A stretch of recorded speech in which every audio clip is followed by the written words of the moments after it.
காலை அவித்த இட்லிய இரவுல சாப்பிடுறீங்களா? அப்போ உடம்பில் நடக்கும் அதிர்ச்சிய தெரிஞ்சா நம்பவே மாட்டீங்க. காலை நேரத்தில் வீட்ல இட்லி செய்தா அதை ஒரு ஆரோக்கியமான உணவாகவே நாம் அனைவரும் நினைத்துக் கொள்கிறோம். மிச்சமான இட்லிய மதியம் அல்லது மாலை நேரத்துல சூடு செய்து சாப்பிடுவது ஒரு சாதாரணமான பழக்கமாகவே இருக்கிறது. இட்லி லைட் உணவு அப்படிங்கறதுனால உடலுக்கு எந்த பாதிப்பும் வராது என்று பலர் நம்புகிறார்கள். ஆனால் செய்த இட்லிய 10 மணி நேரம் கழித்து சாப்பிடும் போது உடலில் சில மாற்றங்கள் ஏற்படலாம்.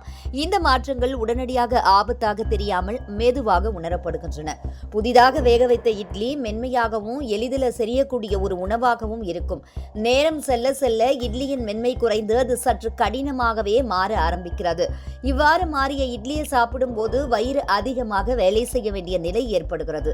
இதனால சிலருக்கு வயிறு கனமாக இருப்பது போல உணர்வு தோன்றும். சாப்பிட்ட உடனேயே நிம்மதியில்லாத நிலை உருவாகலாம். செரிமானம் மெதுவாக நடப்பதால உடல் சோர்வை உணரத் தொடங்கும். இந்த மாற்றங்கள் எல்லோருக்கும் ஒரே மாதிரி இருக்க வேண்டிய அவசியமே இல்லை. செரிமானம் பலவீனமாக உள்ளவர்களுக்கு இது அதிகமாக தெரியும்.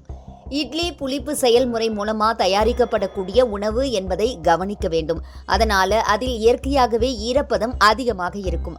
10 மணி நேரம் இட்லி வெளியில வைக்கப்பட்டால் நுண்ணுயிர் மாற்றங்கள் ஏற்பட வாய்ப்புண்டு. இந்த மாற்றங்கள் கண்ணுக்கு தெரியாத அளவுல மெதுவாக நடக்கும்.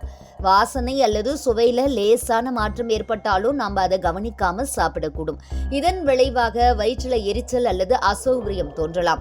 இது உடனடி விஷமாக மாறாது என்றாலும் உடலுக்கு தேவையற்ற சுமையாக இருக்கும். அதனால நீண்ட நேரம் வைத்த உணவை சாப்பிடும்போது கவனம் அவசியம். அப்படி சாப்பிடுவதால தூக்கம் அதிகமாக வரலாம். உடல் கனத்ததாக உணரப்படுவதால வேலை செய்யக்கூடிய ஆர்வம் குறையலாம். முக்கியமாக மதியம் அல்லது மாலை நேரத்துல இந்த சோர்வு அதிகமா தெரியும்.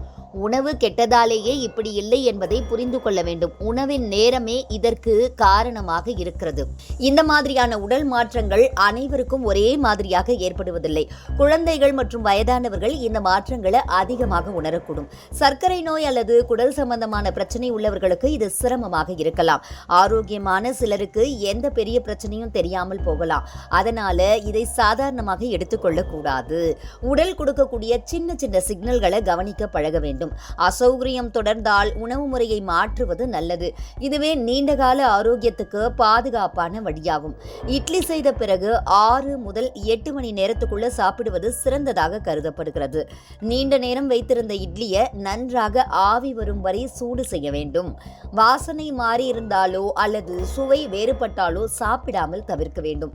இட்லி ஒரு நல்ல ஆரோக்கியமான உணவாக இருப்பதில் எந்த சந்தேகமும் இல்லை. ஆனால் எந்த உணவாக இருந்தாலும் சரியான நேரத்தில் சாப்பிடுவது அவசியம். நேரம் தவறும் போது அதே நல்ல உணவு உடலுக்கு சுமையாக மாறலாம். உணவின் தரத்தை மட்டும் கவனிப்பது போதாது, அதை எப்போது மற்றும் எப்படி சாப்பிடுகிறோம் என்பதும் முக்கியமான ஒன்று. சின்ன கவனம் பெரிய உடல் பிரச்சனைகளை தவிர்க்கும். உடலை புரிந்து கொண்டு உணவு பழக்கத்தை அமைத்துக் கொள்ள வேண்டும். அப்படி செய்தால் ஆரோக்கியம் தானாகவே நம்மோடு இருக்கும்.